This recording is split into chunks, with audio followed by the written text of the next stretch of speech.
Le 21 novembre 2017, Emmanuel Attias crée l'événement avec sa page Facebook PCJ, Patrimoine, Culture, Judaïsme. Emmanuel Attias est historien et linguiste. Il a parcouru ces dernières années des milliers de kilomètres à travers l'Europe, le Moyen-Orient et l'Afrique du Nord pour retrouver les dernières communautés juives et photographier leur patrimoine. Chers auditeurs, bonjour. Le livre de la chercheuse en histoire sociale, Maria Luisa Tucci Carneiro, sur les mythes qui arment les mains des antisémites, a enfin été traduit du portugais cette année. Conscient de la nécessité de faire connaître au public francophone les travaux de la scientifique brésilienne spécialiste de la Shoah, les éditions L'Harmattan ont fait paraître l'ouvrage au printemps 2021, à l'heure où refleurissent dans de nombreux médias occidentaux des caricatures dignes des années 30. Organisé comme un bréviaire, l'ouvrage, composé de 10 chapitres indépendants, présente les préjugés séculaires qui ont nourri le discours et les actes des ennemis du peuple juif au cours de l'histoire et qui continuent aujourd'hui encore de menacer les communautés israélites à travers le monde. Et de faire remarquer que le projet visant à éliminer les juifs des sphères politiques comme médiatiques n'est plus ni de droite ni de gauche, mais couvre désormais l'ensemble d'un échiquier politique, prompt à ressortir les vieux clichés, sitôt que ressurgit la menace d'un monopole juif. Cette réalité est confirmée mois après mois par les résurgences des attaques contre les biens mais aussi les personnes, de l'Amérique à la Russie, en passant par l'Allemagne et la France. Attentats, meurtres, profanation de cimetières, dégradation de lieux de culte, menaces physiques et verbales, les assauts antisémites semblent ne jamais avoir été aussi nombreux depuis la fin de la Seconde Guerre mondiale. Au point que certains essayistes s'essayent depuis plusieurs années déjà à des parallélismes entre l'époque actuelle et celle des populismes qui, il y a bientôt un siècle, devaient aboutir à la Shoah, mais aussi à un régime stalinien foncièrement antisémite. L'idée de déicide, propagée par une église soucieuse au Moyen-Âge de discréditer la religion juive concurrente, se retrouve aujourd'hui aux quatre coins du monde, avec un accent plus marqué, nous dit l'auteur, dans les pays de vieille tradition catholique. La diabolisation des Juifs, qui furent des siècles durant bestialisés dans l'iconographie chrétienne, a fini par en faire une population honnie, non pour ce qu'elle fait, mais pour ce qu'elle est. La traîtrise semble ainsi être une de ses caractéristiques premières.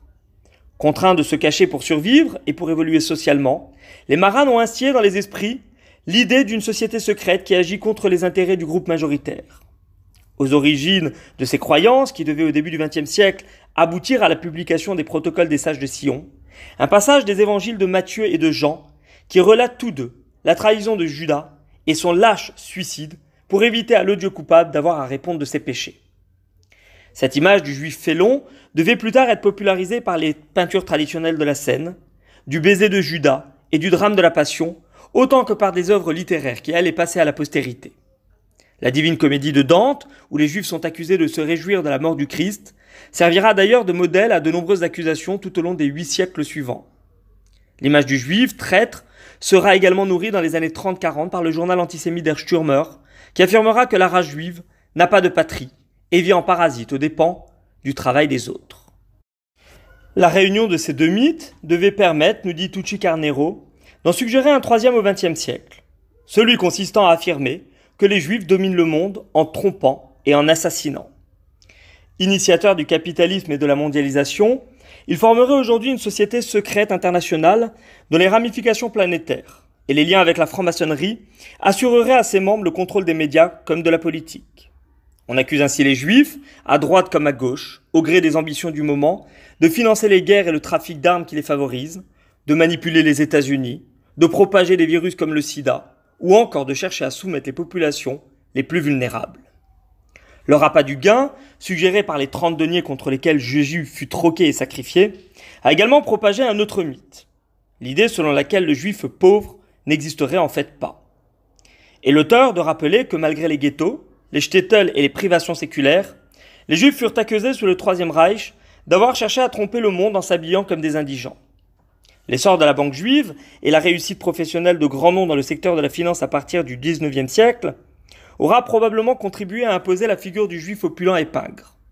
Pourtant, rappelle Tucci Carneiro, le mythe du juif avare et mauvais n'a rien de nouveau.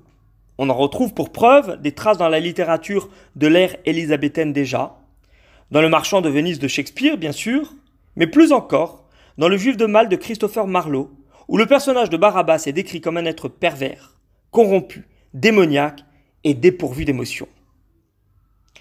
On regrettera, malgré la grande richesse documentaire et iconographique de l'ouvrage, qu'il n'aborde pas la question de l'antisémitisme en terre d'islam, où les différents mythes passés en revue ont pourtant fait florès dans la seconde moitié du XXe siècle.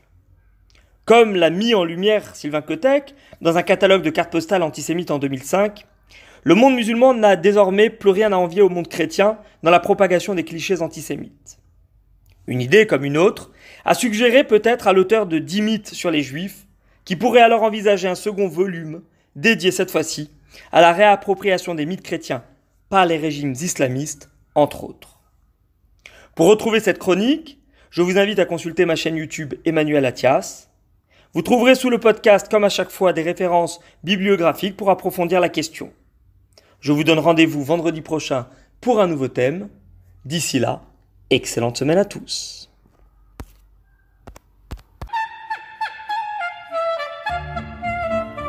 Le 21 novembre 2017, Emmanuel Attias crée l'événement avec sa page Facebook PCJ, Patrimoine, Culture, Judaïsme. Emmanuel Attias est historien et linguiste. Il a parcouru ces dernières années des milliers de kilomètres à travers l'Europe, le Moyen-Orient et l'Afrique du Nord pour retrouver les dernières communautés juives et photographier leur patrimoine.